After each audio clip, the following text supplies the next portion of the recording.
looking good, Italian Job. I'm feeling good, Tommy boy. It has been a minute. Last time I saw you, well, you looked exactly the same. Let's just be honest. You look your stunning self. I think I'm older than you, right? So I shrunk an inch, you gained an inch. That's good. We're balancing out. Well, you're not that much older than I am. I'm catching up.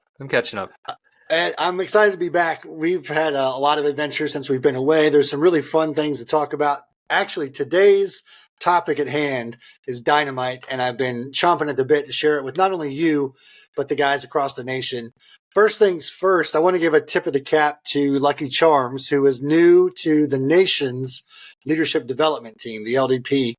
And his task is to take on the stuffworthtrying.com website, breathe some life into it. So he's working with a fella named Jasmine. I'm sure guys know that name, who are dialed into the F3 national level. But you're going to see a lot of new functions within the website, and they've been working really hard to curate more, to spruce things up a bit. And that website is going to be really exciting. So if you haven't dove in to the website yet, make time to do so in the coming days as it comes back online. Dig in, tell us what we're missing, what you would love to see. But more importantly, if you're doing something great in your region that is affecting your community in a positive manner, we definitely want to know, because that is definitely stuff worth trying. So I think I covered it. What did I miss, IJ? What have you been doing? You nailed it. On top of that, we did get a new website for f3nation.com. So it's got a new look, new feel, a little bit cleaner. And that will continue to kind of shift up a little bit. We're also going to change up the newsletter a little bit. And Tommy boy, this is news to you, but I just found out we're going to get some new F3 podcast into the podcast community. So be on the lookout for that. It's not just going to be us and COT, and Bones and Hunt for Wellness. We're also bringing in something else, and it'll be a surprise. So we're adding a little bit more content, and dare I say, becoming somewhat professional. I guess we're teetering that line. Coffee now. We do have our own coffee. That's true. And it's called, in typical F3 fashion, coffee. Just black package, white lettering, coffee. So reading we got that is going fundamental. Which is nice. Yeah. Tommy boy, what are we talking about today, man? Well, speaking of fundamentals, it all starts with, especially when we talk about Grow Ruck, right? And the Grow School portion, which I know that is a favorite for you and myself. We talk about getting right so that we can live right in order to lead right and ultimately leave right. And that last L in the G3L is really what's critical when we go into what happens after a Grow Ruck experience. It's how we pour into the next generation. It's how we leave a legacy behind. It's what our leadership has, the wake that has left, and how long it will resonate. And while I was at GTE 50, I got to meet the support queue there. His name is Brick. Brick, you'll be happy to know, IJ, is one of our tens of listeners, and share with me that he recognized my voice when I walked into the room, which I think that might be a compliment. Regardless, he started to share with me something he was up to in his region, and I thought, man, hey, this is great that somebody is actually sharing something with us. Mm-hmm. But not even a sentence or two in, I was blown away. My hair was blown back if I had it. My beard was parted. How's that? With the things that he was implementing in the school system in that area. And so without further ado, I'm thrilled to bring on Brick. Brick, welcome to Stuff Worth Trying. Let us hear your name-orama, my friend. Sure, I'm Tony Pape, 37, Brick. Nice. How'd you get your name, Brick? So I'm a Geneva Pax, but I started my F3 journey in Naperville in 2019. So before Geneva was a region and we starfished off. And at that time, there were multiple guys that were FNGs at the same time. So Naperville kind of has a tradition of just when there's a lot of guys going down the line saying, what's your favorite movie? What's your favorite movie? What's your favorite movie? And so I was exhausted and I wasn't thinking right. And I said Anchorman. So great movie. The less than smart weatherman from Anchorman. So that's how I got the name. It's interesting. TB, literally the last show we had was with Anchorman. Our guest was Anchorman. So a little shout out to that. All three of us are named after some sort of a connection to film. That is accurate. So there you go. That is accurate. Britt, never to be outdone, you have actually shown up with a guest. So why don't you allow your guest to give their name a Rama? Sure. And intro her however you wish. I will pass this off to my partner in crime, so I'll let her introduce herself. Tanya Shea, 53, and I am Shrinky Dink. Shrinky Dink, respect. Thanks for being on. Thank you. I don't want to steal your thunder, guys. What you're doing means a lot to a lot of people, especially those that we call the youth of America.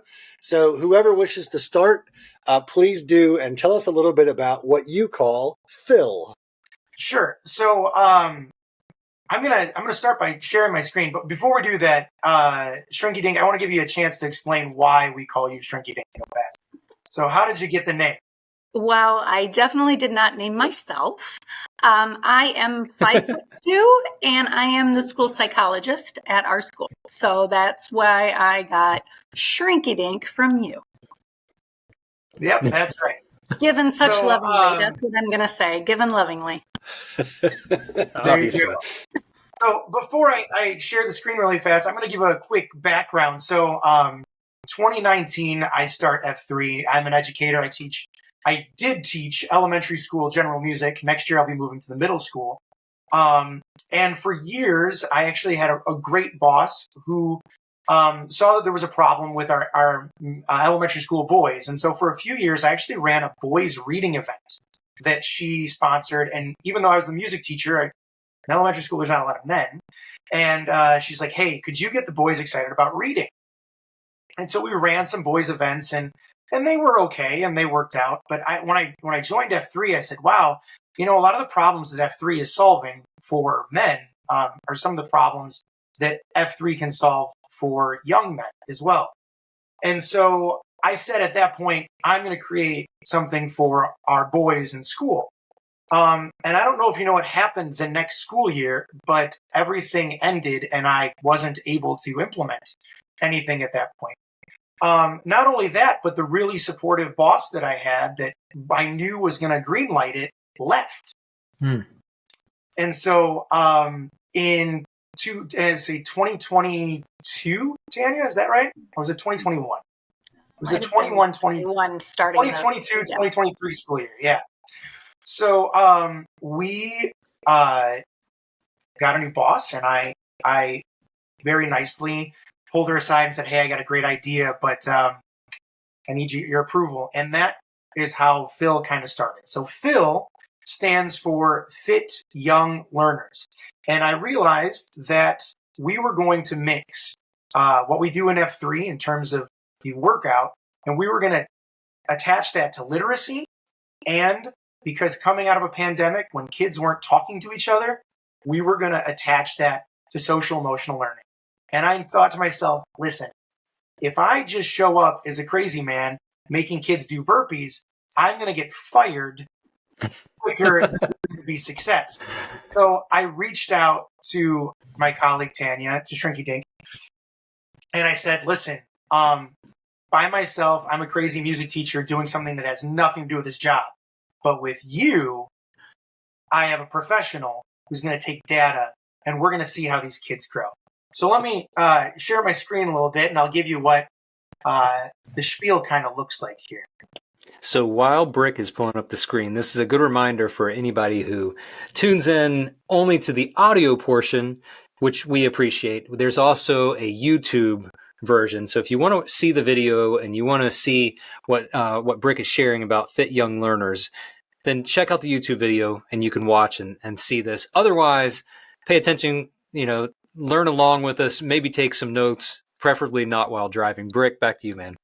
Sure. So we'll start with the first slide here. You will notice that this slide our logo looks wildly familiar.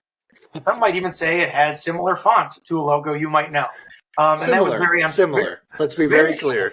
Very, very similar, right? And that was very intentional. Obviously, I wanted to give homage to F3 and what that did for me, but also to kind of show that we're going to keep some of the similar themes through. So even more than that, if you check the mission of fit young learners is to invigorate student leadership, self-esteem, and academic achievement by providing guided exercise of the mind, soul, and body. So in each of our sessions with these kids, we meet in the mornings for an hour before school starts, 1 day a week. And in that hour, we exercise the body. We do some work on their minds. And then, through that process, we hope to help them to build their identity and build their self-esteem and really feed that soul. So what is FYL? What does it look like? So logistic overview, it's offered up to all fifth grade students. There is no end date to sign up. So you can sign up on the first day of school and you could sign up before the last session. This is open for kids to come to as long as I have their emergency contact information and their parents know that they're there, they come in and work out with us. And it is grown very similarly to how we grow F3. The kids kind of EH each other. I give a kind of spiel in my classroom at the beginning of the year, and the kids know what it is. But then from there, it's really students recruiting students going forward. Average attendance, we have anywhere between 30, but as high as 60 students per week, depending on the week. And, some of our kids have other activities, so they're in and out depending on what other things are going on. But like we said, this is open all year. So we're not kicking kids out if they don't attend every week. We treat it much like we would F3. Like, hey, I haven't seen you in a while. We go in and kind of EH kids if they're not showing up in the process. And so in every session, the students get a 30-minute boot camp, and it is 100% a true brutal boot camp. I mean, I make these kids do Doras. I make them do burpees. I will second that. Yeah. I think we'll know that. And we do the activity with the kids, much like in F3. Nobody's holding a clipboard. Nobody's holding a clipboard in FYL. So whatever punishment I hand out, I am also doing at the same time. After the 30-minute boot camp, we head back to a classroom and we read a chapter from Way of the Warrior Kid. So Jocko Willink, which I know many of the PACs are familiar with, is he's a leadership guru type Navy SEAL, and he wrote a series of books for kids called The Way of the Warrior Kid. And in each chapter of the book, we follow a student that just left fifth grade. They're on their way to sixth grade, and the student's name is Mark. And he had a terrible time. He was embarrassed in front of his classmates. He couldn't do a pull-up. He was struggling academically. You never really hear about his dad. We don't know if dad's in the picture or not. But we do hear about mom. And in the book, Mark's uncle Jake, who is a Navy SEAL, is on leave for the summer and comes and spends the summer with him. And so every chapter of the book is about Uncle Jake pushing Mark to the next level, and talks about discipline, talks about learning his multiplication tables, eating right. Uncle Jake makes him do a boot camp every morning, gets him towards doing pull-ups, gives him goals. And in each chapter, we read this together, and then we have essentially a Q-store style open discussion with the kids. We give them kind of a Socratic question, and each of the leaders kind of take turns sharing, and then we open it up to the students. And then we also put kids in shield lock groups and have them do discussions amongst themselves and kind of discuss what is a shield lock, right? So during this time, we reflect on personal goals, fears, accomplishments, and achievements. And then we encourage the students to plan for the upcoming week. We also end with a 30 seconds of silence to give the students a chance to kind of refocus before they have to go back to their academic day after being challenged physically and then challenged mentally. So our goal is, physical and mental challenges. Obviously, we're working together with the students. We want to build that teamwork aspect. We scream, I yell about picking up the six all morning long. And that concept is now a big part of our school culture amongst the fifth graders. They know about picking up the six in their classroom, in the gym, in the music room. They know that they're not going to leave any of their classmates behind. And we hammer that home to them throughout the whole process. So that's kind of the overview of it. But before we move on to like the data, I'm going to stop sharing for a second and maybe answer any of the questions you guys have for that section. So I'll start because I have a fifth grade going into the fifth grade. How did you guys choose that age group of fifth graders versus sixth graders who've already gone to middle school? Is it the transition time period, or how did you choose that age group to kind of target your efforts? Yeah, so we're a K-5 building. And so next year I'm going to be at our middle school, and part of the excitement that I have for the new position is that I think Phil is going to come with me, and we will have a middle school version of this. And we do have enough years of past students that when I go to the middle school now, I'll have a core group of kids that have done Phil, because I'm going to the middle school that our students go to, which is kind of nice. But we picked our fifth graders for a couple reasons. One, from a physical standpoint, being able to handle some of the physicality that we were going to give them. Two, we wanted to be able to have a little bit more in-depth conversations, and the maturity level, we wanted them to be a little bit closer there. But I can kind of pass this off to Shrinky Dink a little bit. There's something we notice with our fifth graders that don't really start yet. And Shrinky Dink, I'll let you talk a little bit about some of that starts to happen in fifth grade. Yeah, so definitely. So fifth grade, we thought too, if we're raising up leaders, our fifth graders are going to be the ones that can kind of help the younger ones. But every year, without fail, our fifth grade, because I think they're going through so much hormonally, emotionally, getting ready to transition, they're a hot mess. I mean, it's bad. And so we've got like behaviors in fifth grade. We've got cliques. We've got cattiness. We've got kids like just being mean to each other. And we just felt like, you know what, they're going through so much. And a lot of it is because they're emotionally going through so much. They don't know what to do with all of the emotions and the hormones and the anger and the anxiety that we are seeing just like coming through these kids like crazy. And so we thought that this would be the perfect opportunity to kind of jump in and help support them. Especially because, like, as a school psychologist, I typically am working with those kiddos that already have got like diagnoses of anxiety and depression, those heavy hitters, kids that maybe have IEPs. We found so many kids that are going through anxiety and depression, but they don't have a formal IEP. They don't have formal diagnoses. They're young, they're little, and they're going through a lot. And so it really also opened doors that we were able to kind of touch a lot of kids that I never would have been able to touch had we not done something like this. So if we're talking public schools, private schools, the same obstacle seems to arise every time a new idea surfaces, which is we don't like change. So how did you run into any obstacles? And if so, how did you maneuver them and launch Phil? So I had said we got a new boss, right? And that was something I was terrified with. And one of the first obstacle that I ran into is I wanted Phil originally to be called Film, which was going to be Fit Young Learning Men. We were going to do a whole lot with the graphics of playing off of movies and that type of stuff. And Shrinky Dink was brought in originally to lead the girls only group. Okay.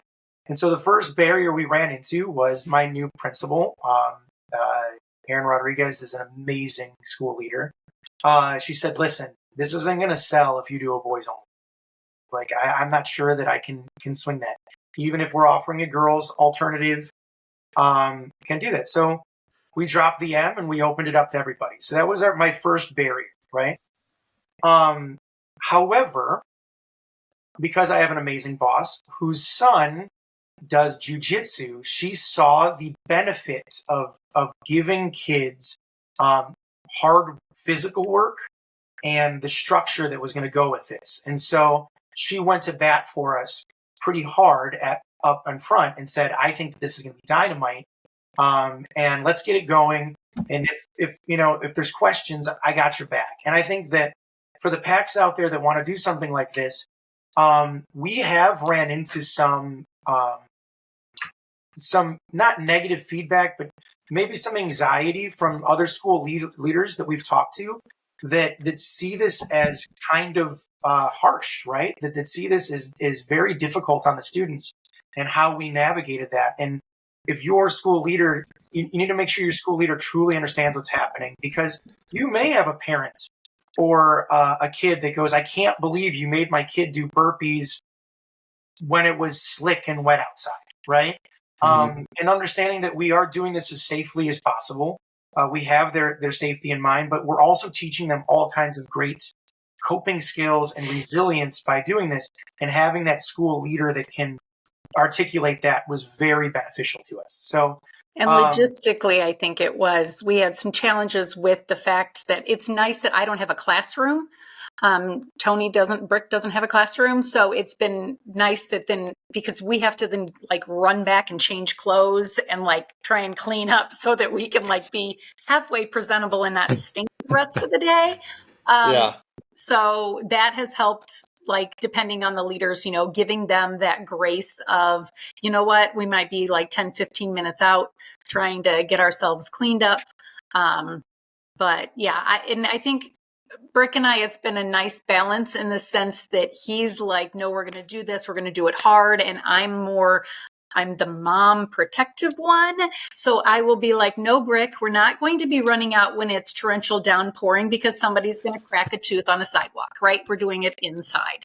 So we kind of have to balance a little bit. And some teachers may not appreciate when we do it inside, because then the kids are carrying the mats through the hallways. They're doing burpees outside of their rooms. But they've been pretty awesome about it and flexible. Have you had any? Yeah, I think if anything teachers, we've learned. Yeah, go ahead. Sorry, IJ. Have you had any teachers who've said, "This is awesome. I want to be a part of it"? Yeah, so we actually brought in 3 additional staff last year, and thank goodness, since Brick is leaving me. Right. Pack your bags for the guilt trip, Brick. Right, there you go.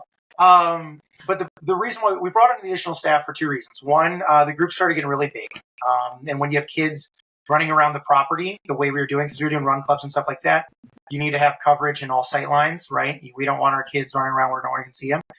But additionally, the thought was to build a 4th grade element where we were essentially doing what we were doing with the 5th graders, with the 4th graders, and then the next year, the 5th graders would take on the leadership role itself. So instead of staff running the boot camps, the kids would then sign up to Q and that type of stuff.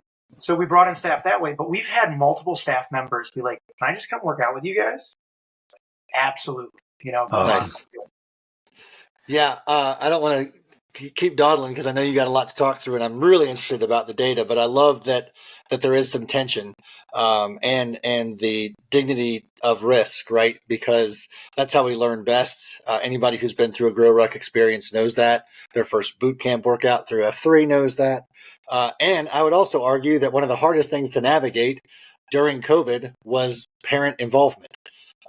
Because we did a lot, because we were all scared. This was all new. We did a lot to remove our children from any sort of risk, and that there was a detriment there, right? At some point, you need to let off the gas and let your kid do their own thing and let them speed forward. So I also applaud any parents who are dropping their kids off so they can be a part of FYL, because that means a lot. They need to see that level of trust in their care providers. But I'll get off my soapbox. Thanks for coming to my TED Talk. Saying that makes me think of a student that we had that actually had physical things that hindered him. He had a feeding tube. And so he would come just for the book portion, or he would come a little early and just like watch everybody.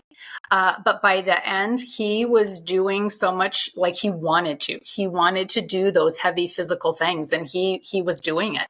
And we loved that, his family allowed him to try and do those things and be as, typical as his friends that he could, and being as involved as he could. So yeah, I totally agree. Awesome. So, Phoebe, I have more questions, and we'll get to them later. I want to hear the next. I want to hear the data. I want to hear what are we seeing on the other side, because we say it all the time. If you can't track it or you don't track it, I mean, what kind of impact are you truly having? We can all say it. It feels great, but eventually someone's going to say, what are you getting from it? What are you seeing on the other side? So I will hop on my segue and transition over to you guys. And what is the data showing? How are you collecting it? What are you seeing? And what kind of feedback are you getting from that data? Yeah. Sure. So I'm going to go back to sharing my screen. Let's see what shows up here. It's going to go right back. Oh, awesome. Let's see. That's all right. So Shrinky Dink, I'm going to pass this over to you. Are you able to read the slide the way it's No, shared? but I've got my notes. It's all Okay, good. awesome. All good. Can you start by kind of explaining what SEL/CASEL competencies are first? Yes. So CASEL's basically like looking at all of your, the 5 basic essential social emotional competencies that we feel that children and adults need to be fully engaged and basically their best self. And so it's looking at self-awareness, it's looking at self-management, social awareness, relationship skills, and responsible decision-making. So it's kind of covering all of those gamuts. So what we decided when Brick brought this to me, I was like, okay, well, this is all fine and good, but in order for it to continue, I'm sure that people are going to want to see that it's actually doing something, right? Yeah, the kids feel great about it, but is it really making a difference? So we decided to come up with like a pre and a post test. School psychs, we're all about statistics. We're all about the data. And so the pre and post tests, we just kind of came up with some questions for both the students to fill out first before they even really started Phil, and then at the end, how they felt after, and then also the teachers and what the teachers felt about that student before and what those teachers felt about the student after. So for example, we had the teachers like kind of rating kids on their academics, how social they were, and just kind of overall character traits. Like, are they honest? Are they trustworthy? Like, do they cheat? Those types of things. And then for the students, we really looked at and asked questions, and we kind of did it on a Likert scale. And it was their self-esteem, it was their resiliency, and their ability to problem solve. So I kind of came up with just a lot of different questions that we would ask the exact same questions at the beginning and the exact same questions at the end. And what we found, I think, most interesting is we definitely had asked the teachers, if you've got students in your class that you think would really benefit from this, like we want their names, we want to invite them, we want to get them to come. And what was interesting is that some of the teachers that referred the students, those students, when they filled out their self-esteem thing, the teacher may have thought that their self-esteem was low and their self-esteem actually was probably too high, which was kind of interesting. And then some of those kids that the teachers felt, oh, they've got it all together, they're the sweetest, they're polite, they have lots of friends. Those children, when they filled out their own self-rating scale, some of them had the lowest self-esteem. And nobody would have even known had we not done this little pretest for them to fill out and rate.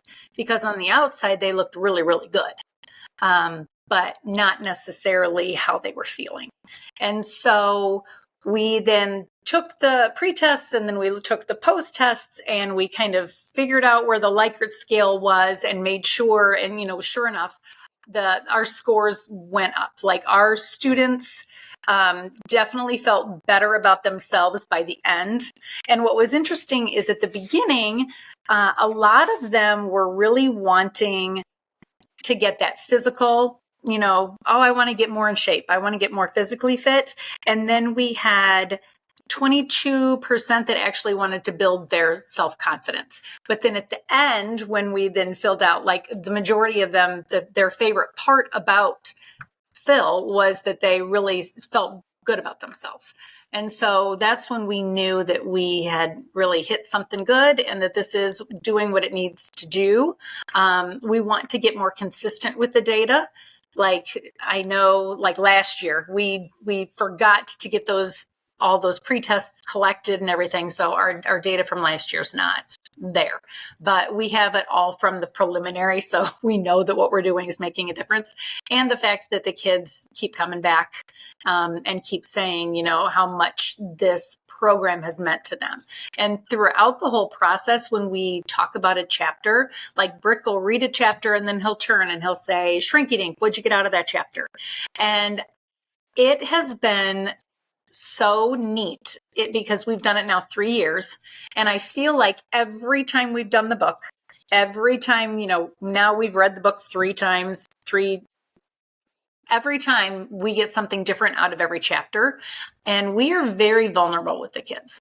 We are very honest about things that we went through as kids, things that we thought were important when we were kids. Now, as an adult, we can tell you, not important, not what you need to be, worrying about. We're very honest about struggles that we had, not only like academically, socially, like family. We're very open about stuff like that. And then we really let the kids know that if they ever need to talk, that there are multiple people in the building that now they know. That doesn't have to be their teacher. It can be Brick. It can be myself. And now we've, got 3 other staff members that they're able to go to and talk to.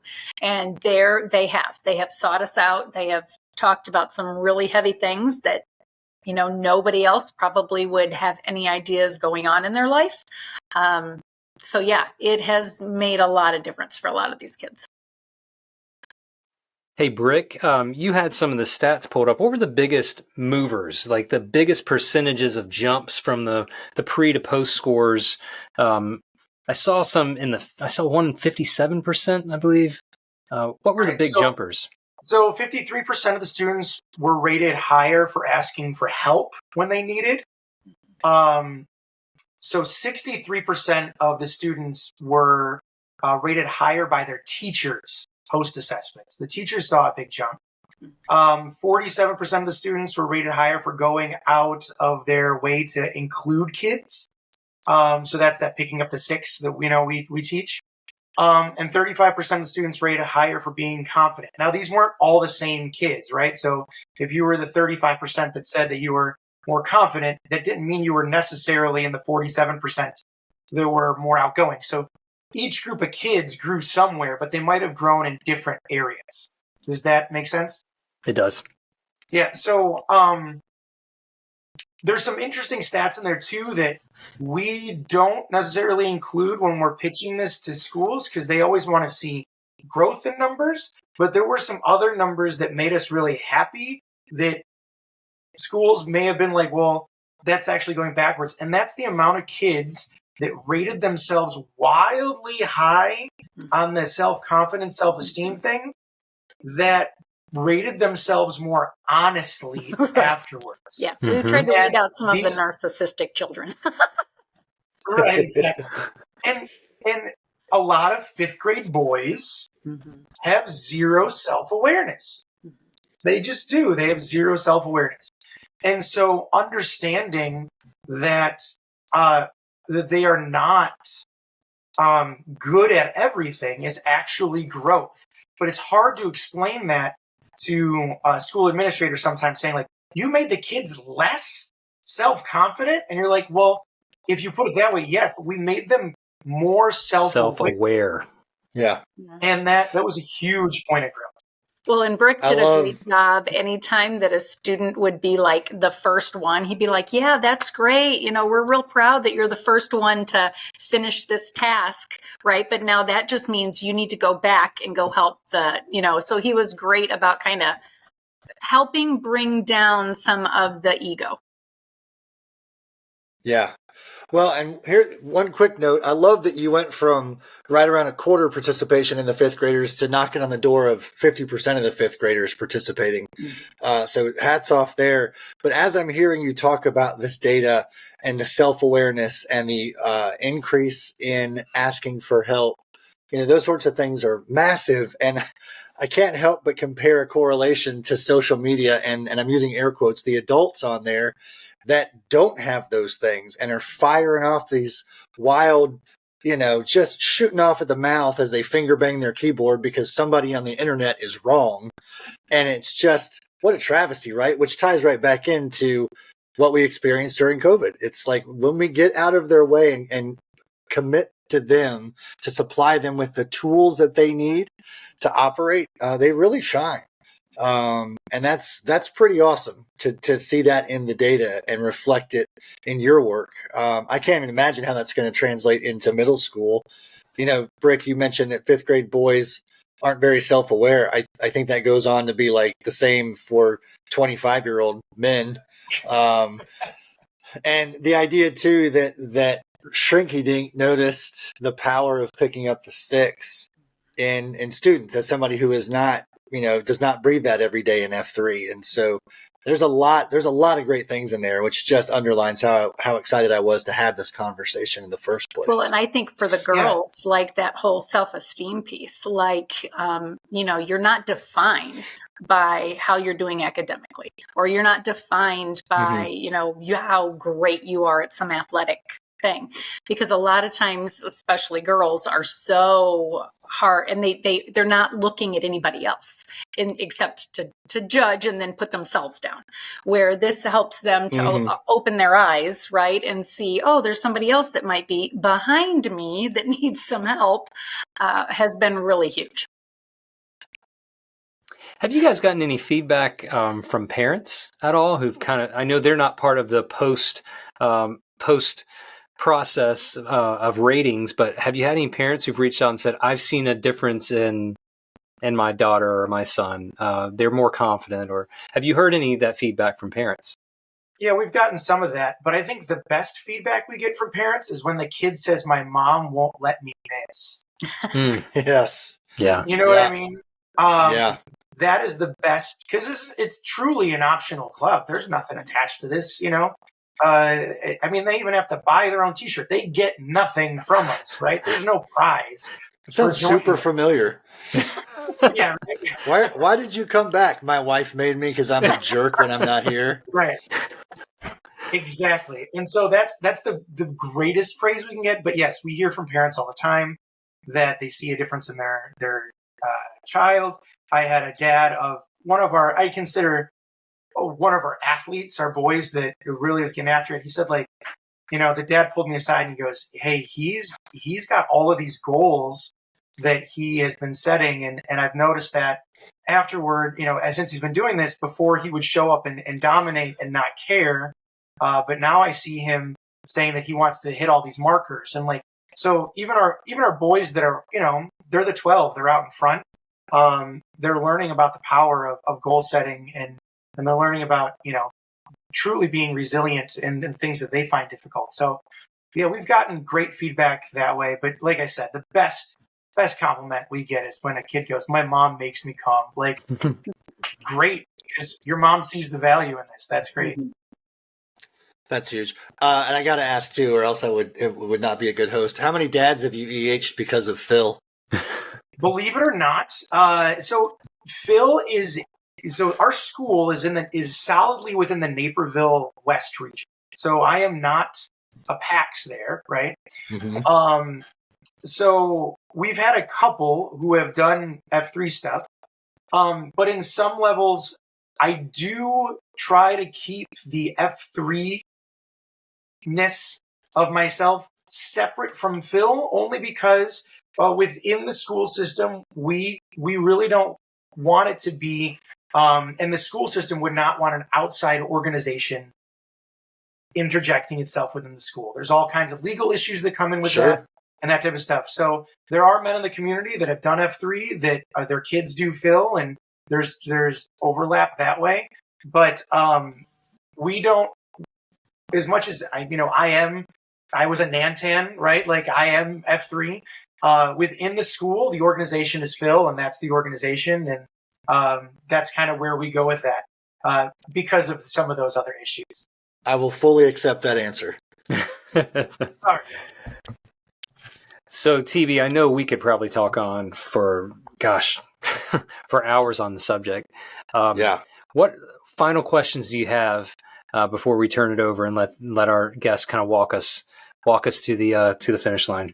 Yeah, it's probably a quick one. It's really just logistical. I know folks are probably going to want to see those slides if they're shareable. That would be great. And if so, how do they reach out and connect with you all?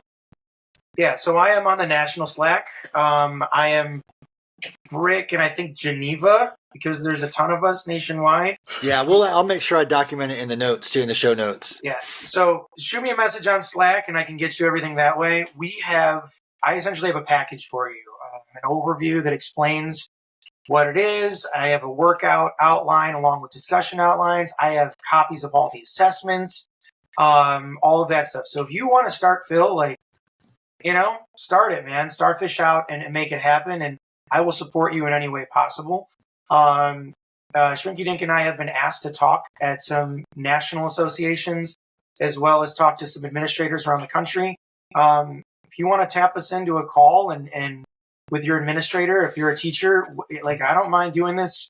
I know I can answer for myself that I don't mind doing it, but I'm sure that Shrinky Dink would be okay with it too, as long as she's not knee deep in IEPs during the school year and all of the good things that school psychs do. So there's that. And yeah, you'll see, I've got a couple more slides here at the end that'll just kind of say what the kids said. We'll show you some of their testimonials. And there's that. But yeah, everything's available for you and it's there. Take it and we're kind of like F3 where it's like, just stick to our core principles, man, and then make it work for your community, because that's what we want.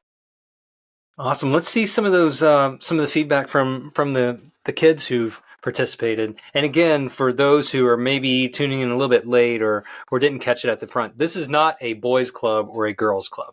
This is a fifth grader organization, boys and girls. So keep in mind that, guys, this is not just F3 or FIA. This is a club for youth. So just keep that in mind. So what kind of feedback have you heard from the guys and gals that have been involved in the program?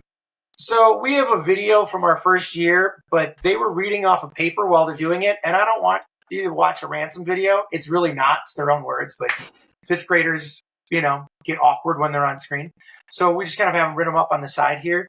And so some of the things that they have said, I can push myself, trying is always worth it. I'm more self-confident. I never give up. I'm more capable with things than I was before. I can only feel good once I work hard, which is something that we get a lot from the kids. I feel great, after they push themselves. But then we ask the kids, what are some things you plan on doing differently? And a lot of talking about being helpful, being kind. And then the kids always say the same thing at the end of the year. We want to start Phil at our next school, which we talk about that idea of you don't have to, this doesn't have to end with us. Get together with your friends and run your own boot camps and get together and have these conversations outside. So we do encourage the kids to do that going forward. So that's their work. Interesting. After seeing some of the most recent feedback we get from PACs that participate in Grow Ruck, that first column of what you notice different, those sentences have been seen on almost every one of the feedback forms, which is pretty awesome, right? And it also speaks to the opportunity to serve a bigger and bigger and bigger group of folk. So I dig that. Shrinky Dink, as an emotioneer, I'll call you, because we always talk way too much. So what can you take us out with as far as something that's super valuable that you would extract from your experience with Phil and would encourage other guys who are listening, the audience who's listening, to step into this space and bring it to their region? Yeah, I think the kids are taking away that they have hope, that they can actually do more than they think that they can do. I think it's huge that they know they're not alone, that whatever they're going through, there is somebody else who has gone through that and that they do not have to do it alone. I think some of our kids just are so feeling isolated and they feel like they're the only one that's feeling what they're feeling inside. So them being able to see and hear that other people are going through it. And the best way that they're getting through it is to be really physical and to do something with their bodies and to get their minds focused on the positive has just been, life-changing. And if we can do that the earlier, I think, the better, because that, I think, the earlier we teach those skills, hopefully we can actually prevent some of this anxiety and depression that these kids are going down. Maybe they won't have to go down that rabbit hole, and figure it out as an adult if we can try and help them do it and navigate early. I think she nailed it, TV. I mean, it's providing providing the tools, early on before you get into a situation where you need them, to know the tools are there and having those tools in your tool belt to tackle the mission ahead. So, Tommy boy, I this is a great program. Something that I wish that I had when I was going through those times when I thought I was the best thing that ever walked the earth, when I was the fifth grade boy who thought I was the top. I got humbled quickly in middle school. It didn't take long for those legs to get swept out from underneath me. But this concept is phenomenal. It is it's something that, man, I wish would just catch fire. Tommy boy, it also proves the fact that we say, as we're grown men recess, that we're playing, in the mornings, we're hanging out with our buddies, but also that we struggle with the same things, regardless if you're a boy or a man. We struggle with identity. We struggle with acceptance. We struggle with, do I fit in? We're comparing our mess ups to everyone else's highlight reels on social media. This stuff is not just for 50-year-old men, 25-year-old men. It's also 9, 10, 11-year-old boys and girls. This is pervasive in society. So why not have the tools to address it? And starting early, man, this is phenomenal. So awesome guests that you pulled together, Brick and Shrinky Dink. Thank you so much for joining us. This is fantastic information. TB, I'm going to sit back and quiet my mouth because I'll keep talking. I'm just very impressed, and thank you for what you guys are doing for the next generation of leaders in our communities. Yeah, I really am in awe of what you're up to. And each time I go to a new region for a grill ruck or just to visit, I'm always just really inspired by what this thing called F3 has created when we are allowed to be free to lead, which is exactly where this whole thing started. And hats off to you guys for what you're doing. You're infecting the next generation with so much positivity. And Lord knows they need it. But also, to your point, Italian Job, we all need it. We need that constant reminder to get up and do a hard thing the first thing in the day, because the rest of the day is that much easier. And Shrinky Dink, I love that you also validated one of my favorite quotes, which the bravest thing you could do is ask for help, because that's the refusal to give up. So hats off to you both. Again, I think I've said that 10 times now. There's your bingo card filled. For everybody out there listening, send us your ideas, tune into the new website, give us your opinions. We are on Twitter at F3SWT. We are on YouTube, as mentioned, and anywhere you get your podcasts. We will see you very soon. Until then, be good or be good at it. Thanks, guys. Appreciate it.